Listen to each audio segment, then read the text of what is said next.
Hello friends, कसे आहात सगळे? तुमचं आपल्या चॅनेलवर मनापासून खूप खूप स्वागत. काहीतरी चटपटीत खायची इच्छा होते का? चला तर मग आज आपण पिझ्झा बनवूया. जास्त काही झंझट नाही आणि पिझ्झा बाहेरनं मागवण्याची सुद्धा गरज नाही, बेससुद्धा आणण्याची गरज नाही.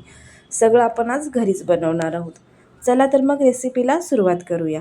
त्यासाठी एका बाउलमध्ये मी 1 कप मैदा घेतलेला आहे. त्यामध्ये आता मी अर्धा छोटा चमचा ड्राय ईस्ट घालून घेतले. त्यानंतर चवीनुसार मीठ घालून घेऊया आणि अर्धा छोटा चमचा साखर घातली. आता आपण हे सगळं एकत्रितरित्या मिक्स करून घेऊया. आता आपण याच्यामध्ये कोमट पाणी घालणार आहोत. कोमट पाणी घालून हे पीठ आपण घट्ट मळून घेऊया. लागेल तसंच पाणी आपण याच्यामध्ये अंदाजाने घालून घेऊ आणि घट्ट असा गोळा बनवून घेऊया. जर कधी तुम्हाला पिझ्झा खायची इच्छा झाली तर तुम्ही अशा पद्धतीने घरी नक्की बनवा. खूप सोपी पद्धत आहे. तर इथे मी पीठ मळून घेतलं आहे. आता थोडंसं तेल घालते आणि पुन्हा एकदा आपण मिक्स करून व्यवस्थित मळून घेऊया.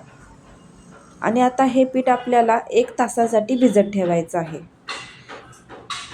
1 तासानंतर आता तुम्ही बघू शकता पीठ कितपत फुललेलं आहे. आपण ईस्टचा वापर केलेला आहे. ड्राय ईस्ट कुठल्याही किराणा मालाच्या दुकानामध्ये अवेलेबल असते. त्यामध्ये आता आपण या पिठामध्ये थोडासा सुका मैदा घालून घेऊया आणि व्यवस्थित पीठ पुन्हा एकदा मिक्स करून घेऊ. आता मी हे पोळपाटावर घेते आणि अलटी-पलटी करून आपण मैदा लावून व्यवस्थितरित्या मळून घेऊया. अशा पद्धतीने अलटी-पलटी करून आपल्याला हे मळून घ्यायचं आहे. तर पिझ्झा बेसचा हा स्पॉन्जसारखा आपल्या इथे गोळा तयार झालेला आहे. आता आपण याचे सुरीच्या सहाय्याने 4 भाग करूया, म्हणजे आपले 4 पिझ्झा बेस होतील.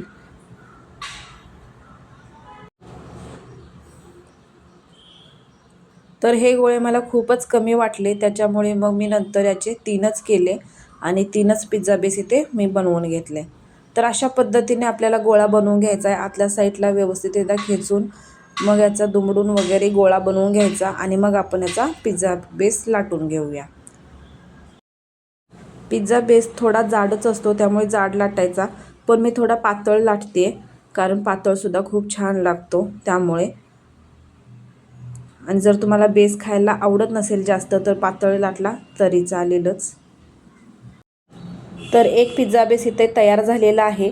फास्ट गॅसवर मी इथे पॅन गरम करून घेतला आहे. आता गॅसची फ्लेम मी थोडी कमी केली आहे, म्हणजे स्लो केली आहे. आता त्यावर एक बटर पेपर घातला आणि बटर पेपरवर आपण हा पिझ्झा बेस ठेवून फोकच्या साहाय्याने छिद्र पाडून घेऊया आणि 2 मिनिटांसाठी आपण हे स्लो गॅसवर ठेवून देऊ.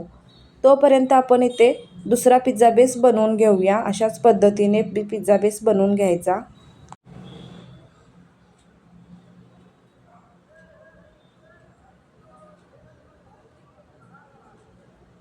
तर इथे दुसरा पिझ्झा बेससुद्धा तयार झालेला आहे. फोकच्या साहाय्याने याला छिद्र पाडून घेऊ. तर इकडे 2 मिनिट झालेली आहेत. 2 मिनिटानंतर आपण चेक करूया. एक साईड व्यवस्थितरित्या भाजली आहे. आता आपण सुरीच्या साहाय्याने व्यवस्थित इथे पलटून घेऊया. घरच्या घरी पिझ्झा बेस इथे तयार झालेला आहे. आणि दुसरी साईड आपण परत एकदा 2 मिनिट ठेवून देणार आहोत. एक साईड 2 मिनिट भाजायची, दुसरी साईड 2 मिनिट भाजून घ्यायची. आता आपण दुसरा पिझ्झा बेस तशाच पद्धतीने 2-2 मिनिट भाजून घेऊया.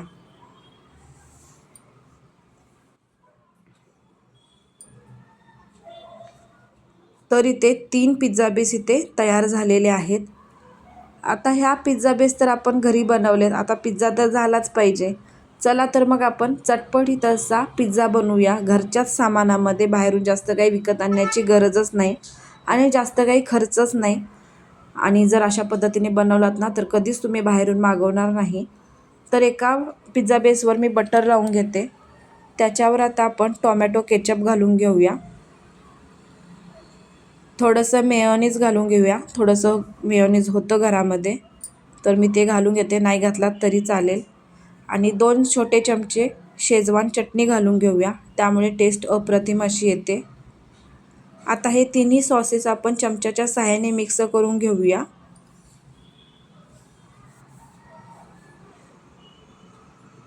आणि आपल्या घरात कांदा, टोमॅटो, शिमला मिरची वगैरे असतेच, तर त्याचे मी काप बनवून घेतलेत. ते काप अशा पद्धतीने आपण या पिझ्झा बेसवर ठेवून देऊ. बघा झाला ना तयार पिझ्झा. तर इथे चीजचा 1 क्यूब आणलेला आहे. 15 रुपयाला 1 क्यूब येतो. फक्त चीज तेवढं विकत आणावं लागतं, बाकी काही खर्चच नाही.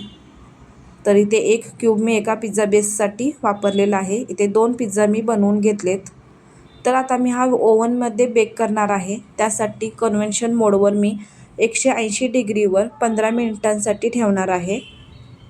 गॅसवर जर तुम्हाला करायचा असेल तर तुम्ही गॅसवर कढई ठेवून कढईमध्ये एक छोटी प्लेट ठेवायची आणि त्याच्यावरती पिझ्झा ठेवायचा आणि स्लो गॅसवर एक 25 ते 30 मिनिट बेक करून घ्यायचा. कढईमध्ये कसा पिझ्झा बनवायचा याचासुद्धा मी व्हिडिओ अपलोड केलेला आहे. तोसुद्धा तुम्ही नक्की बघा, म्हणजे तुम्हाला आयडिया येईल. तर इथे पिझ्झा माझा तयार झालेला आहे. खूप छान दिसतोय. तर आजचा हा व्हिडिओ तुम्हाला कसा वाटला ते कमेंट करून मला नक्की सांगा आणि तुम्हीसुद्धा घरी पिझ्झा नक्की बनवून खा. व्हिडिओ आवडला असेल तर व्हिडिओला लाईक करा, शेअर करा आणि चॅनेलला सबस्क्राईब करा.